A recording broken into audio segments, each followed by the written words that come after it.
सीधी तस्वीरें दिखाते हैं जहां पर कुछ कहने वाले हैं सीएम गहलोत। अभी मैंने तमाम अधिकारियों से बातचीत करी जो वित्त विभाग के थे, कोऑपरेटिव थे, कृषि विभाग के थे और चीफ सेक्रेटरी। तमाम लोगों को मैंने निर्देश दिए हैं कि क्योंकि राहुल गांधी जी ने वादा किया था चुनाव कैंपेन के अंदर, जो हमारे अध्यक्ष हैं कांग्रेस के, कि हमारी गवर्नमेंट बनेगी तो हम 10 दिन के अंदर कर्जा माफ़ कर देंगे। और हमने मैनिफेस्टो में भी बात लिखी थी। उस कमिटमेंट को पूरा करने के लिए मैंने कह दिया, आज ही आदेश निकालें आप कि तमाम जो कोऑपरेटिव बैंक के लोन हैं उन तमाम लोन को पिछली सरकार ने जिस प्रकार से वादा खिलाफी करी है कि एक तरफ का हम 50,000 तक के कर्जे माफ़ करेंगे और सिर्फ 2,000 करोड़ पहले चुकाया है, जब ये 8,000 का भार आने वाला था उनके ऊपर, तो 6,000 करोड़ से छोड़ दिए, हमारे ऊपर छोड़ दिए। तब भी हमने तय किया कि 50,000 की बजाय समस्त लोन माफ़ करेंगे। कोऑपरेटिव जितने भी हमारे ऋणी हैं उन सब का समस्त लोन माफ़ होगा। और नंबर 2, जो बैंक्स हैं, नेशनलाइज बैंक हैं या अन्य बैंक हैं या ग्रामीण बैंक हैं, उनमें जो हमारे किसान भाई तकलीफ़ में हैं, जो चुका नहीं पा रहे पैसा, आत्महत्याएं करें राजस्थान जैसे प्रदेश में, जब भी आज तक कभी आत्महत्याएं नहीं हुई, पहली बार सुन रहे हैं कि राजस्थान में आत्महत्याएं हो रही है। इसलिए हमने तय किया कि उन लोगों को ऐसी नौबत नहीं आएगा आत्महत्या करनी पड़े। उन लोगों को 2 लाख तक का, जो लोग पात्र होंगे, जो डिफ़ॉल्टर हैं, जो पहले भर नहीं पा रहे मजबूरी के कारण से, उनके लिए, उन लोगों के लिए 2 लाख तक का सरकार उनका कर्जा माफ़ करेगी। सर कमर्शियल बैंक का होगा ये भी? कमर्शियल का भी होगा, जो नेशनल बैंक है, कमर्शियल राष्ट्रीयकृत बैंक है वो भी, और जो राष्ट्रीय बैंक नेशनल बैंक नहीं है वो भी, और ग्रामीण बैंक उनका भी, तीनों का जो है उनका भी 2 लाख तक का कर्जा माफ़ होगा।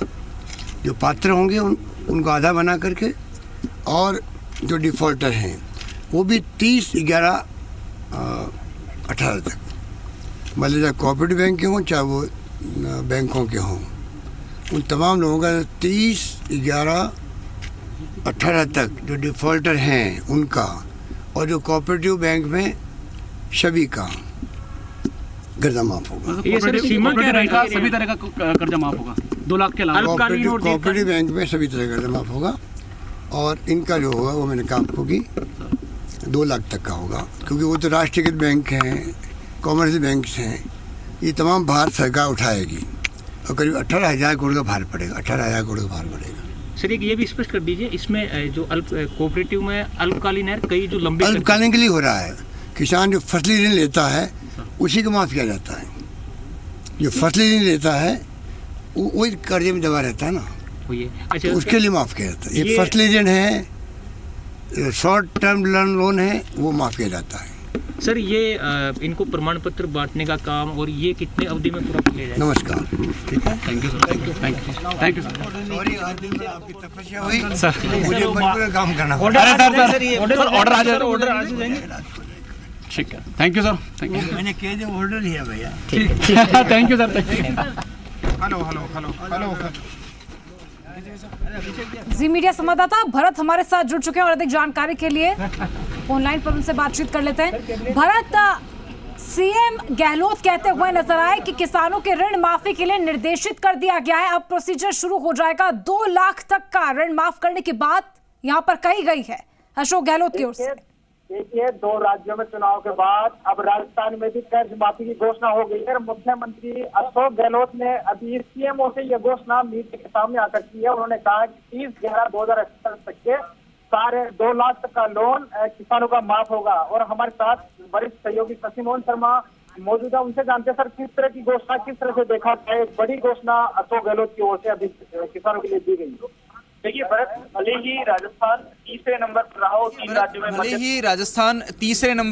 3 राज्यों में, मध्य प्रदेश, छत्तीसगढ़ और राजस्थान में से। लेकिन किसानों के लिए बहुत बड़ी राहत की घोषणा है। अल्पकालीन फसली ऋण जो हैं वो माफ़ करने का ऐलान कर दिया है। लंबी मैराथन बैठक चली है। आप देखिए, कल अशोक गहलोत सीएमओ नहीं आए, लेकिन कल भी दिन भर अधिकारियों को बुलाया। नीरज के पवन जो सहकारिता के रजिस्ट्रार हैं, अभय कुमार को बुलाया, बैठकों का दौर चला, सीएस से बातचीत हुई, मुकेश शर्मा जो कल तक एसीएस फाइनेंस थे उनसे बातचीत हुई, निरंजन आर्य जो नए प्रिंसिपल सेक्रेटरी फाइनेंस बने उनसे बातचीत हुई, और 18,000 करोड़ का भार सरकारी खजाने पर पड़ेगा।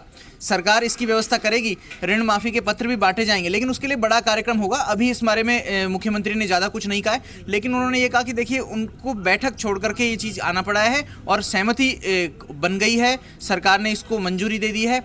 अल्पकालीन ऋण जो फसलों के लिए लिए गए थे, अल्पकालीन फसली ऋण जो चाहे केंद्रीय सहकारी बैंकों के हों या दूसरे बैंकों के हों, खास बात उन्होंने ये नोट की कि दूसरे बैंकों से भी किसानों ने जो लोन लिए हैं वो 2 लाख रुपए तक के लोन माफ किए। एक तय सीमा भी की है, इसमें कब तक की ये सीमा निर्धारण किया गया है, इसमें कुछ ऐसा है? देखिए, सीमा निर्धारण और जो दूसरे मसले हैं उनके ऊपर जब आदेश आ जाएंगे तो सारी तस्वीर साफ हो सकेगी। लेकिन पहली बात केसीसी जो है किसान क्रेडिट कार्ड, उनकी लिमिट को लेकर के किया गया है, लेकिन जब पूरे आदेश आ जाएंगे तो और ज़्यादा बेहतर तस्वीर साफ हो सकेगी। बहरहाल मुख्यमंत्री ने जो बात कही वो महत्वपूर्ण है कि उन्होंने चुनाव में वादा किया था, चुनाव में गए उससे पहले किसानों का कर्ज माफ़ करने का वादा किया था, और अब 2 लाख रुपए तक का लोन माफ़ करके उस वादे पर सरकार खरी उतरी है और ये बड़ा ऐलान है। हालांकि दिन में हम ये कह रहे थे कि अशोक गहलोत की स्टाइल है कि जब तक कैबिनेट में अप्रूव नहीं कराएंगे वो इसका ऐलान नहीं करेंगे, लेकिन अभी सरकार को ये फैसला लेना था क्योंकि चुनाव में इसी वादे पर गए थे, लोकसभा चुनाव में भी इसी वादे के आधार पर जाने की तैयारी है। और कल राहुल गांधी ने भी ये कह दिया कि ना सोने दूंगा और ना कुछ और करने दूंगा जब तक किसानों का कर्जा माफ नहीं होता है। देखिए, उन्होंने अभी ये बात भी कही, हमने जब उनसे पूछा लिखित आदेश कब तक आएगा तो उन्होंने इस बात को भी दोहराया कि मेरा बयान लिखित आदेश से कम नहीं है, लिखित आदेश ही समझा जाए। तो ये निश्चित तौर से जाहिर होता है कि उन्होंने जो कही अब उसका आदेश देखिए आदेश की प्रक्रिया हो जाएगी, लेकिन जब उन्होंने निर्देश दे दिया, अधिकारियों को सहमति दे दी, आप देखिए कि कोई स्टॉप अरेंजमेंट होते हैं कि जब तक आदेश आएंगे तब तक लोगों को सांत्वना रहे इस चीज की, इसलिए ये उन्होंने अभी बयान दिया। खुद ने घर जाते समय रुक करके बातचीत की, दिन में 3 बार वो सीएमओ से निकले, लेकिन कभी भी इससे पहले प्रेस से बात नहीं की आज। और अब जब उनको ये मैसेज देना था प्रदेश के लोगों तक कि कर्ज माफी का ऐलान हो गया है, तो वो खुद रुके, उन्होंने प्रेस से बातचीत की और उन्होंने जब कि एक प्रदेश का मुख्यमंत्री कोई बात कहता है तो उसकी गंभीरता और उसकी पवित्रता और उसकी मजबूती अपने आप में होती है, और इसीलिए उन्होंने ये कहा कि जब वो खुद कह रहे हैं तो ये आदेश से कम नहीं है। और अब प्रदेश के किसानों के लिए ये एक बड़ा ऐलान है और पार्टी सरकार ने ऐलान किया है, अब कांग्रेस पार्टी जो अभी सत्ताधारी पार्टी है वो लोकसभा चुनाव में इसका फायदा लेने की कोशिश करेगी, किसानों के बीच इस आधार पर जाएगी कि जो वादा उन्होंने किया उस वादे पर खरे उतरे, अब आगे जो वादे किए जाएंगे उसके ऊपर भी अपनी परफॉर्मेंस। ये सुबह से ही लग रहा था कि जैसे शपथ ग्रहण के बाद अधिकारी की बैठक वो घर पे भी ले रहे थे, लेकिन आज सुबह से सचिवालय में इस तरह का बार बार वो भी आ रहे थे, अधिकारी अलग इनसे मिल रहे थे, अलग से मीटिंगें कर रहे थे। इस तरह से लग तो रहा था कि आज निश्चित रूप से घोषणा होगी, लेकिन अभी बीच में फिर खबर आई कि अभी कर्ज माफी को लेकर मीटिंग नहीं है, लेकिन अचानक उन्होंने आकर घोषणा कर दी कि किसानों का कर्ज माफ किया जाता है। देखिए, इसको कहते हैं Ashok Gehlot style of politics. जब कोई चीज़ लग रही है कि नहीं होगी तो वो हो जाती है, और जब चीज़ लग रहा है कि ये हो सकता है तो वो नहीं होता। पहले दिन जिस दिन शपथ ग्रहण किया था उस दिन देर रात तक सभी खबरनवीस इंतजार करते रहे कि ट्रांसफर लिस्ट आ सकती है। कल दिन में भी इस चीज़ का इंतजार किया गया, फिर ये अंदेशा जताया गया कि देर रात को लिस्ट आएगी, संभवतः 1 या 2 बजे के आसपास लिस्ट आएगी, लेकिन तकरीबन 8:40 के आसपास वो लिस्ट आ गई और दर्शकों को हमने दिखाई भी। और अब जब ये लग रहा था कि कर्ज माफ़ी को लेकर के क्या और पेचीदगियां हो सकती है, सरकारी खजाने की स्थिति देखी जा सकती है, जब वित्त विभाग ये कह रहा है कि 5,454 करोड़ रुपए का राजस्व घाटा होने का अनुमान था, जो 11,000 करोड़ रुपए को पार कर चुका है। इसके साथ ही जो टोटल कुल राजकोषीय घाटा था अनुमानित अक्टूबर 2018 तक, वो भी अपनी सीमा को काफ़ी हद तक पार कर चुका है। तो ऐसी सूरत में कर्ज माफ़ी कितनी आसान होगी, इस सब कयासों को खारिज करते हुए अशोक गहलोत ने आज कर्ज माफ़ी का ऐलान कर दिया है। और एक आंकड़ा मैं हमारे दर्शकों को बताना चाहूँगा जो काफ़ी महत्वपूर्ण है। ये जो 5,454 करोड़ का जो अनुमान था, इसके अगेंस्ट तो 11,828 करोड़ तक का घाटा हो चुका है, और जो राजकोषीय घाटा बजट अनुमान का था वो 28,011 करोड़ रुपए का था, वो भी 24,557 करोड़ रुपए का हो चुका है, जबकि ये पिछले साल अक्टूबर 2017 तक की बात करें तो 836 करोड़ रुपए ही था।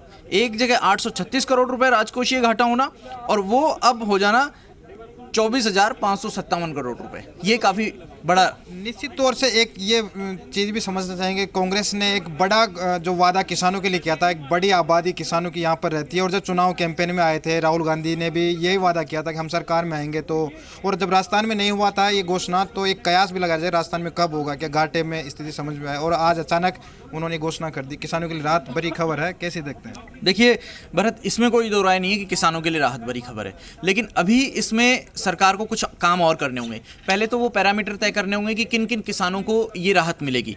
क्या ऐसे किसान जो जिनके परिवार में कोई सरकारी कर्मचारी है या जो खुद सरकारी कर्मचारी है वो इस दायरे में आएंगे? ऐसे किसान जो जनप्रतिनिधि हैं क्या वो दायरे में आएंगे? ऐसे किसान जो इनकम टैक्स पेयर हैं क्या वो इस दायरे में आएंगे?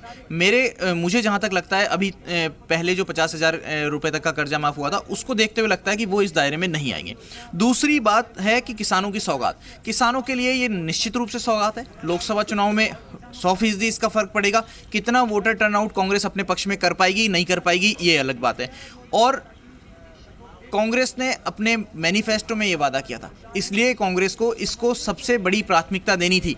इससे जुड़ा एक और जो पहलू है जिसे कहीं पर भी नकारा नहीं जा सकता, नज़रअंदाज नहीं किया जा सकता, वो ये कि कांग्रेस के जो शीर्ष रणनीतिकार हैं उन्होंने इस किसानों की कर्ज माफ़ी के मुद्दे को एक बार फ्लोट किया।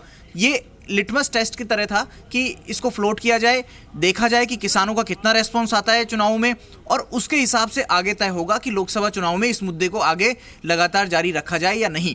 और अब जब 3 राज्यों में सत्ता आ गई तो कांग्रेस को लगा कि लोकसभा चुनाव में भी ये मुद्दा उठाना चाहिए। लेकिन इसी बीच खबर ये भी आई कि केंद्र सरकार भी देश भर में किसानों का कर्जा माफ़ करने का मानस बना रही है, और उसके लिए तकरीबन 99,000 करोड़ रुपए का से ज़्यादा का बजट चाहिएगा। जब केंद्र की ये इंटीमेशन सूचना कहीं से लगी कांग्रेस को, तो उसके बाद कांग्रेस और मुखर हो गई है। अब राहुल गांधी इस बात पर आ गए हैं कि केंद्र सरकार लोकसभा चुनाव से पहले देश के सभी किसानों का कर्जा माफ़ करे। एक बड़ी बात उन्होंने ये भी कही है कि राजस्थान में किसान जो कर्ज में लेकर आत्महत्या करते थे वो घटनाएं उन पे अंकुश लगेगा, कभी सुनते नहीं थे राजस्थान में इस तरह की, वाकई में अब इन चीज़ों से अंकुश लग पाएगा? देखिए दो राय नहीं है इसमें कि ऐसी जो घटनाएं हैं, दुखद घटनाएं होती हैं, किसी भी परिवार का व्यक्ति चला जाता है तो उसका नुकसान वो परिवार ही समझ सकता है, बाकी सब लोग सहानुभूति जता देते हैं, संवेदना व्यक्त कर देते हैं, ये पहलू अलग है। लेकिन ऐसा नहीं होना चाहिए। राजस्थान में इससे पहले आमतौर पर ऐसा नहीं देखा गया है। पिछली सरकार ये मना करती रही कि उनके कार्यकाल में कभी नहीं हुआ, लेकिन ये भी नेताओं के अलग अलग बयान आते रहे। हालांकि तत्कालीन गृह मंत्री गुलाब चंद कटारिया खुद मानते थे कि कोटा में अलग अलग समय में 2014 में 3 मामले आए थे आत्महत्या के, और वो रिकॉर्ड पर इसलिए आए क्योंकि पुलिस ने उनको दर्ज किया किसानों के आत्महत्या के सुसाइड नोट के आधार पर, आत्महत्या के पहले जो पत्र छोड़ गए थे किसान उस पत्र के आधार पर। एफआईआर में मृग में ये दर्ज किया गया किसान ने कर्ज से दुखी होकर के आत्महत्या की है। उसके अलावा कांग्रेस भले ही ये आंकड़ा 100 के पार बताती हो, लेकिन सरकार कहती है कि ये आंकड़ा 5 से भी कम है और वो रिकॉर्ड में, तो रिकॉर्ड के आधार की बात अलग है, बाकी ये ऐसे नहीं होने चाहिए और निश्चित रूप से इसमें गिरावट आएगी। दूसरी चीज ये भी समझना चाहेंगे, जैसे मध्य प्रदेश छत्तीसगढ़ में जिस तरह से जी बिल्कुल ये किसानों का कर्ज माफ हुआ, उसके बाद लग रहा था कि अशोक गहलोत भी राजस्थान में जब पदभार संभालेंगे, कुर्सी पर बैठेंगे, जो पहला आदेश होगा वो किसान कर्ज माफी से जुड़ा होगा। तो जैसे ही आज अशोक गहलोत सीएमओ पहुंचे, सुबह गांधी प्रतिमा पर पुष्प अर्पित किया और उसी के साथ शाम को उन्होंने कर्ज माफी की घोषणा कर दी। बिल्कुल भरत, आप बने रहिए हमारे साथ। अशोक गहलोत ने एक बार फिर से इस बात का ऐलान करते हुए, घोषणा करते हुए किसानों की कर्ज माफी की क्या कुछ कहा, एक बार फिर से दर्शकों को सुनवा देते हैं।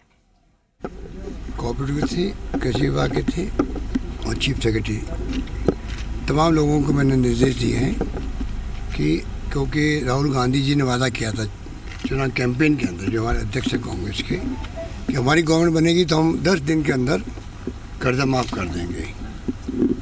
और हमने मैनिफेस्टो में भी बात लिखी थी, उस कमिटमेंट को पूरा करने के लिए मैंने कह दिया, आज ही आदेश निकालें आप कि तमाम जो कोऑपरेटिव बैंक के लोन हैं उन तमाम लोन को पिछली सरकार ने जिस प्रकार से वादा खिलाफी करी है कि एक तरफ का हम 50,000 तक के कर्जे माफ़ करेंगे और सिर्फ 2,000 करोड़ पैसा चुकाया है, जब ये 8,000 का भार आने वाला था उनके ऊपर।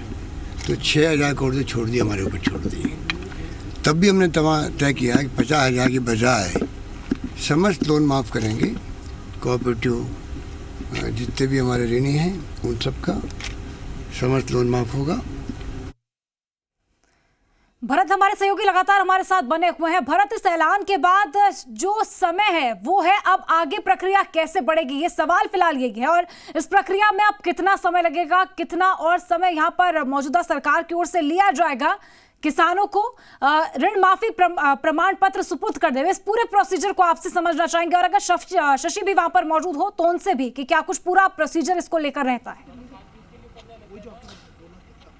देखिए, हमारे साथ वरिष्ठ सहयोगी शशि मोहन शर्मा लगातार जुड़े हुए हैं।